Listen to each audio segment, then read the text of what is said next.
السلام علیکم ورحمۃ اللہ وبرکاتہ۔ دیکھیے جو آج کا ہمارا ایپیسوڈ ہے، اس میں ہم بیان کرنے والے ہیں کہ اگر کوئی شخص یعنی کہ کسی شخص کے پاس کوئی ناپاک کپڑا ہو یا کسی بدن پر یا کپڑے پر ناپاکی لگی ہوئی ہو اور اس کے پاس کوئی ایسی چیز نہ ہو جس سے اس ناپاکی کو صاف کر سکتا ہو، تو کیا اس کپڑے میں نماز جائز ہو جائے گی؟ ٹھیک ہے، اور اس کے علاوہ اسی سے متعلق جو اور مسائل ہیں، انہی مسائل کو آج کے ایپیسوڈ میں ہم بیان کریں گے۔ یہ مسائل ہیں نماز سے متعلق ہے، جو کہ ہمارے لیے جن کا جاننا بہت زیادہ ضروری ہے۔ ٹھیک ہے،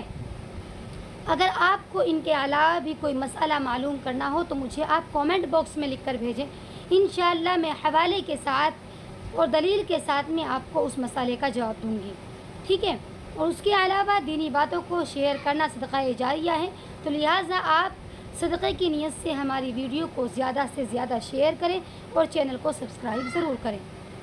ٹھیک ہے، تو وہی کہہ رہے ہیں کہ جو شخص کوئی ایسی چیز نہ پائے جس سے وہ ناپاکی کو ختم کر سکتا ہے، تو وہ اس ناپاکی کے کپڑے کے ساتھ،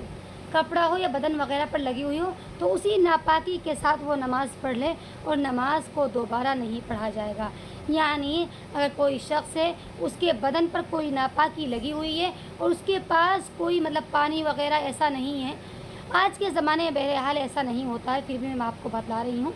کہ پانی وغیرہ تو سبھی کے پاس ہوتا ہے، تو اگر کوئی پانی وغیرہ نہ ہو اس ناپاکی کو ختم کرنے کے لیے، تو اسی ناپاکی کے ساتھ وہ نماز پڑھ لے اور اس نماز کا دوبارہ اعادہ نہیں کیا جائے گا، یعنی دوبارہ نماز کو نہیں پڑھی جائے گی۔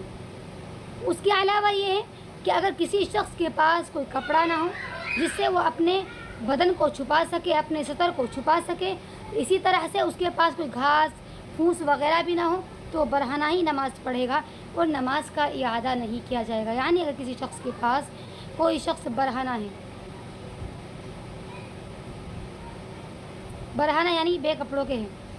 اور اس کے پاس کوئی کپڑا بھی ایسا نہیں جس سے وہ اپنے بدن کو چھپا سکے، یعنی بالکل بھی کوئی کپڑا نہیں ہے، نہ گھاس وغیرہ ہے، نہ کچھ بھی نہیں ہے،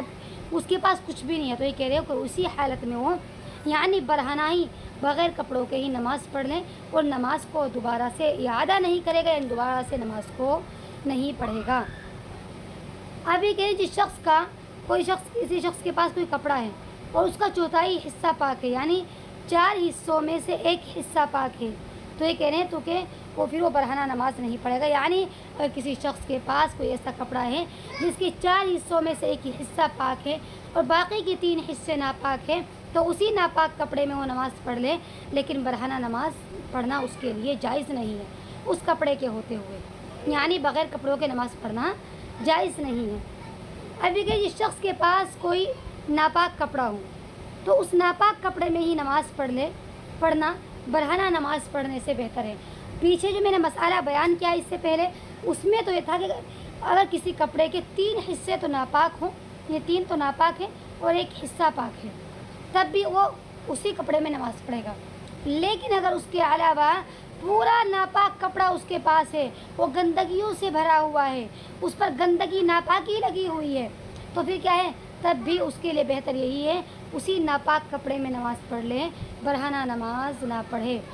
ظاہر ہے ناپاک کپڑا اگرچہ ہے، لیکن برہنہ تو ایک بے حسیاب ہونا، بغیر کپڑوں کے ہونا تو بہت زیادہ غلط بات ہے، تو اسی لیے کہہ رہے ہیں کہ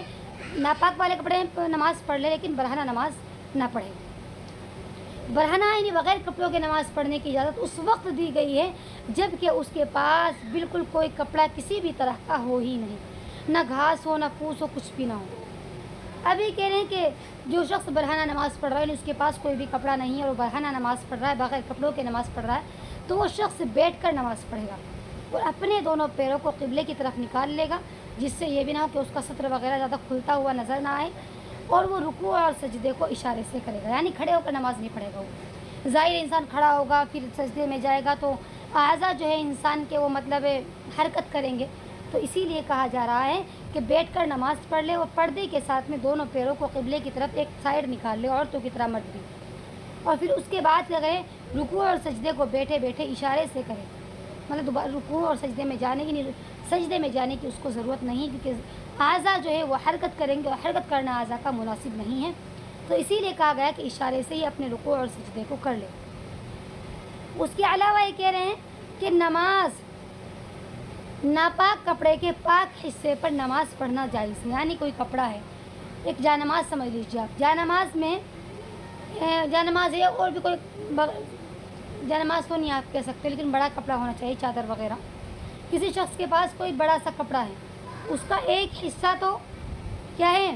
مطلب باقی حصہ تو ناپاک ہے لیکن کچھ حصہ اس کا پاک ہے.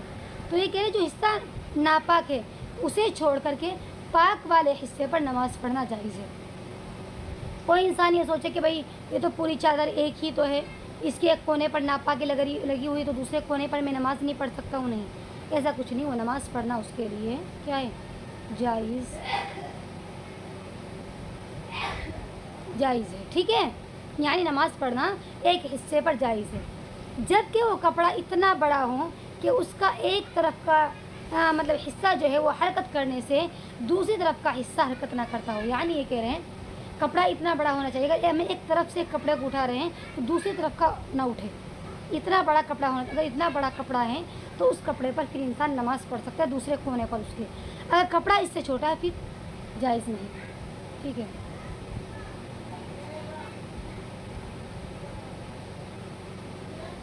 بڑا کپڑا ہے تو پھر کوئی مسئلہ نہیں, کیونکہ ظاہر ہے اس کے ہاتھ پیر وغیرہ جب اتنا بڑا کپڑا ہے اگر ناپاک بھی ہے تو اس کے ہاتھ پاؤں اس کے اوپر لگیں گے ہی نہیں. تو اسی لیے کہہ رہے ہیں کہ اتنے بڑے کپڑے پر پڑھ سکتے ہیں قصے پر. اس کے علاوہ کہ کوئی ایسی قالین وغیرہ ہو اگر جس کے اوپر کا حصہ تو پاک ہو نیچے کا ناپاک ہو تو اس پر بھی نماز پڑھنا کیا ہے, جائز ہے. یعنی ایک حصہ تو اوپر مطلب کافی موٹی سی قالین وغیرہ ہے, دھوتے ہیں اس کی, اوپر کا حصہ تو پاک ہے اور نیچے کا ناپاک ہے, تو پھر بھی کہہ رہے ہیں کہ پھر کوئی مذائقہ نہیں ہے, اس کے اوپر کے حصے پر نماز پڑھنا کیا ہے, جائز ہے. اس کے بعد بتائیے جب کسی شخص پر قبلہ مشتبہ ہو جائے, مشتبہ مطلب کسی کو شک ہو جائے کہ قبلہ کدھر ہے, اسے قبلے کا پتہ ہی نہ چلے, تو یہ کہہ رہے ہیں کہ پھر وہ کوئی ایسا شخص بھی اس کے پاس نہیں جس سے وہ سوال کر سکے قبلے کے بارے میں. ٹھیک ہے, تو یہ کہہ رہے ہیں کہ پھر وہ شخص کیا کرے گا, تحری کرے گا, تحری کر کے نماز پڑھے گا. تحری کہتے ہیں کہ انسان اپنے مطلب آنکھیں بند کر کے سوچے گا, اور جس طرف بھی اس کا مطلب جو مائنڈ ہے, جس طرف بھی اس کا دل زیادہ جا رہا ہے کہ قبلہ ادھر ہی ہے, تو پھر کیا کرے گا, ادھر کی کوئی رخ کر کے نماز پڑھ دے گا. آنکھیں بند کر کے اللہ کی طرف اپنا دھیان لگائے پورا اور سوچے کہ قبلہ کدھر ہے, جدھر بھی اس کا دل زیادہ گواہی دے رہا ہے ادھر ہی وہ رخ کر کے نماز پڑھ لے. بہرحال اگر تحری کی اس نے یعنی سوچا ہے, سوچ کر کے اس نے اس کے بعد ہی نماز پڑھی ہے, اس کے باوجود بھی قبلہ اس پر غلط ہو گیا, تو یہ کہہ رہے ہیں کہ پھر اس کی نماز درست ہو جائے گی. نماز کیا ہو جائے گی, درست ہو جائے گی. کہ ظاہر ہے اس نے اپنا مطلب کام تو کیا ہے نا, اس نے اپنا غور و فکر بھی کیا ہے, اپنا تحری بھی کی ہے اس نے, تو اس کی غلطی تو نہیں ہے, تو اس کی نماز ہو جائے گی. لیکن یہ کہ اگر کسی شخص کو اس کی خطا کا, اس کی غلطی کا علم ہی ہو جائے, نماز کے اندر کی تحری کر کے اس نے نماز پڑھنی شروع کی اور نماز کے بیچ میں ہی اسے یہ علم ہو گیا کہ میں جس طرف نماز پڑھ رہا ہوں وہ قبلہ جو ہے مطلب ادھر نہیں ہے, غلط ہے, تو یہ کہہ رہے ہیں, اور نماز کے درمیان میں اسے پتہ چل گیا, تو یہ کہہ رہے ہیں کہ قبلے کی طرف اپنا رخ گھما لے اور کیا کرے, اور اپنی نماز پر بنا ایسے کرتے رہے. یعنی ایسا نہیں کہ سلام پھیرے گا اور تب نماز کو توڑ کر کے تب کرے گا, نماز میں ہوتے ہوئے اپنے رخ کو گھما لے جدھر بھی اس کو پتہ چل جائے کہ رخ ادھر نہیں ہے, ادھر ہے. ٹھیک ہے. اس کے علاوہ کہہ رہے ہیں کسی شخص کے کسی مطلب جو پردے کی جگہ ہے, سطر ہے, اس کا الگ الگ حصہ الگ الگ اعضاء میں سے کھلے ہوئے ہوں, اور اگر ان تمام کو ملایا جائے تو اس کا اتنا مطلب وہ تمام ملا کر کے اس کا مجموعہ اتنا ہو رہا ہے جتنے میں ایک عضو کا چوتھائی حصہ ہوتا ہے. تو یہ کہہ رہے ہیں کہ پھر اس کی نماز باطل ہو جائے گی. مطلب دیکھیں سمجھیے, الگ الگ عضو ہیں, ہاتھ الگ عضو ہے, ٹھیک ہے, اور جی ٹانگ الگ ہے, پیر الگ ہے, پیر تو خیر داخل ہی نہیں ہے پردے میں, اور گردن الگ ہے, کان الگ ہے, پیٹ الگ ہے, تو یہ کہہ رہے ہیں الگ الگ عضو ہیں. اب جگہ جگہ پر انسان کے کپڑے میں چھید ہو رہے ہیں, ٹھیک ہے, اور جگہ جگہ سے پھٹا ہوا, جگہ جگہ سے کھلا ہوا ہے, تھوڑا تھوڑا, ٹھیک ہے. اب یہ کہ ان تمام کو ہم یہ دیکھیں گے ملا کر کے کہ ان تمام کو ملا کر کے کیا ایک عضو کا چوتھائی حصہ ہو سکتا ہے وہ کھلا ہوا. اگر اتنا ہو سکتا ہے تو نماز باطل ہو جائے گی, اگر اس سے کم ہے تو پھر نماز باطل نہیں ہوگی. مطلب یہ دیکھیں گے کہ پورے ہاتھ کو دیکھیں گے, پورے ہاتھ کا چوتھائی حصہ اتنا بن رہا ہے, اتنا بن رہا ہے, ٹھیک ہے, مطلب یہاں تک, دیکھیں گے کہ وہ اتنا تمام جو پھٹا ہوا ہے، جتنا حصہ کھلا ہوا ہے، اگر وہ ملا کر یہاں سے یہاں تک کا ہو سکتا ہے، اتنا ہو سکتا ہے، تو نماز باطل ہو جائے گی۔ اگر ان تمام کا مجموعہ جو ہے ان تمام کو ملانے کے بعد وہ اس سے کم ہو رہا ہے تو پھر نماز کیا ہوگی؟ درست ہو جائے گی، نماز صحیح ہو جائے گی۔ سمجھ میں آ گیا؟